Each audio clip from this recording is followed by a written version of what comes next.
saveur divine. Cette bonne nouvelle du royaume sera prêchée dans le monde entier pour servir de témoignage à toutes les nations. Alors viendra la fin. Ce pain céleste vous est présenté par Immaculée Niraneza.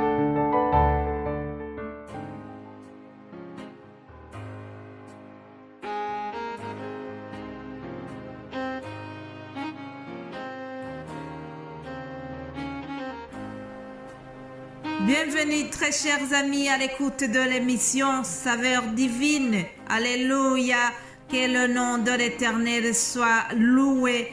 Je remercie le Seigneur pour ce nouveau jour qui s'ouvre. Alléluia. Comme vous le savez, notre thème de la semaine c'est « Soyons reconnaissants à l'égard de Dieu ». Je voudrais d'abord souligner que le terme être reconnaissant, rendre grâce à Dieu, donner des actions de grâce, ce sont tous des termes qui sont très voisins, qui sont presque similaires et lorsqu'on analyse, ça dit la même chose presque. Ça concerne les remerciements que nous devons donner à notre Dieu. Nous devons être reconnaissants pour toutes choses. Alors, sans tarder, je voudrais entrer dans la parole de Dieu. Éphésiens 5, 20. L'apôtre Paul nous exhorte à rendre continuellement grâce. Il dit, rendez continuellement grâce à Dieu le Père pour toutes choses. Au nom de notre Seigneur Jésus-Christ. Alléluia. Puis un autre verset aussi dans 1 Thessaloniciens chapitre 5 au verset 18. Il dit « Rendez grâce en toutes choses, car c'est à votre égard la volonté de Dieu en Jésus-Christ. » Ça c'est toujours l'apôtre Paul qui exhorte les chrétiens de Thessalonique en leur demandant de rendre grâce en toutes choses. Alléluia. Aussi, une autre lecture, 1 Thessaloniciens chapitre 1, verset 2, je lis ceci. Nous devons, à notre sujet, frères, rendre continuellement grâce à Dieu, comme cela est juste, parce que votre foi fait de grands progrès et que l'amour de chacun de vous tous à l'égard des autres augmente de plus en plus. Quelle belle église, chers amis. L'apôtre Paul vient de féliciter l'église de Thessalonique. Alors, il dit que lui-même, en tant que responsable, il a des actions de grâce. Il a un sujet pour lequel il remercie Dieu pour cette église de Thessalonique. Il rend grâce à Dieu pour le fait que cette église fait des progrès au niveau de la foi. Deuxième chose, il remercie Dieu pour leur amour entre eux. Ça, c'est vraiment deux choses pour lesquelles Paul était fier. Il était fier de ces deux choses-là. Alors, il remercie Dieu pour cela.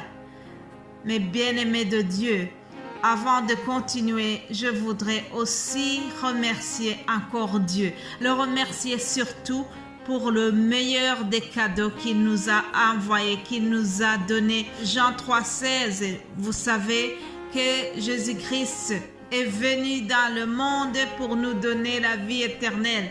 Jean 3,16, je ne vais pas le lire parce que vous le connaissez par cœur, mais le résumé de ce verset, c'est que Dieu nous a envoyé son Fils pour que celui qui croit en lui ait la vie éternelle. Ça, c'est un sujet de remerciement pour Dieu. C'est une action de grâce que nous devons avoir chaque jour. Alors revenons dans l'épître aux Thessaloniciens lorsque Paul leur demande de rendre grâce en toutes choses. Chers amis, ça c'est un exercice vraiment difficile, mais qui est très utile. Dieu nous demande de remercier, Dieu nous demande de rendre grâce en toutes choses, en toutes circonstances, quelle que soit la situation. Dieu nous demande de rendre grâce quand cela nous arrange et quand cela ne nous arrange pas du tout. Nous devons remercier le Seigneur qu'il neige ou qu'il fasse soleil. Nous devons rendre grâce en toutes circonstances. Ça, c'est vraiment le devoir de chaque chrétien.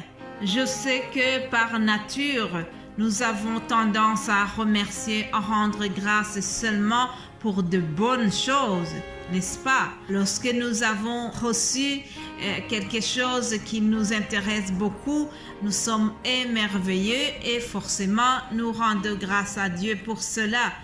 Alors Dieu nous demande de remercier, de rendre grâce, même quand la situation n'est pas terrible. Dieu nous demande de remercier quand nous sommes malades et quand nous sommes en bonne santé.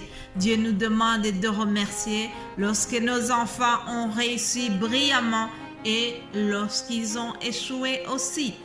Dieu nous demande de rendre grâce lorsque quelqu'un nous a fait du bien et lorsque quelqu'un nous a fait du mal. C'est très difficile, mais c'est utile, comme je l'ai déjà dit. Alléluia, chers amis. Dieu nous demande de rendre grâce en toutes circonstances. Savez-vous que lorsque nous rendons grâce dans des moments difficiles, cela est un signe d'humilité. Lorsque nous rendons grâce dans des mauvaises conditions, cela est un signe que nous reconnaissons la souveraineté de Dieu. Je me rappelle toujours une image qui m'a beaucoup marquée. Une grande dame avait perdu son mari et alors, lorsque les journalistes l'ont interrogée pour savoir son état d'âme, pour voir ce qu'elle pense du décès, alors la dame tout de suite elle a répondu: je remercie Dieu. L'Éternel a donné, l'Éternel a repris. Quelle grandeur d'esprit, mes amis! Moi, je m'attendais à ce qu'elle éclate en sanglots avant de répondre à cette question. Mais d'une manière très sereine, elle a répondu: l'Éternel a donné, l'Éternel a repris. Et je remercie Dieu malgré le décès de mon mari. Voilà une attitude à adopter dans des conditions difficiles. Lorsqu'on remercie Dieu alors que nous sommes dans le deuil, ça, c'est une reconnaissance qui touche le cœur de Dieu. Chers amis, s'il y a un domaine où je demande constamment l'aide du Saint-Esprit, c'est de pouvoir rendre grâce à Dieu dans des circonstances difficiles. C'est de demander l'aide du Saint-Esprit pour que je ne me lamente pas, pour que je sois toujours dans les actions de grâce, même quand cela est difficile, même quand la vie est pénible. Il m'est demandé, il nous est demandé de rendre grâce continuellement, comme l'a dit l'apôtre Paul. Je voudrais terminer cet audio en vous exhortant, en m'exhortant moi-même. Chers amis, rendons continuellement grâce à Dieu le Père pour toutes choses au nom de notre Seigneur Jésus-Christ. Voilà qui termine cet audio. Je vous souhaite de passer une excellente journée et rester dans les actions de grâce. Cela réjouit le cœur de Dieu. Vous êtes bénis au nom de Jésus-Christ. Amen.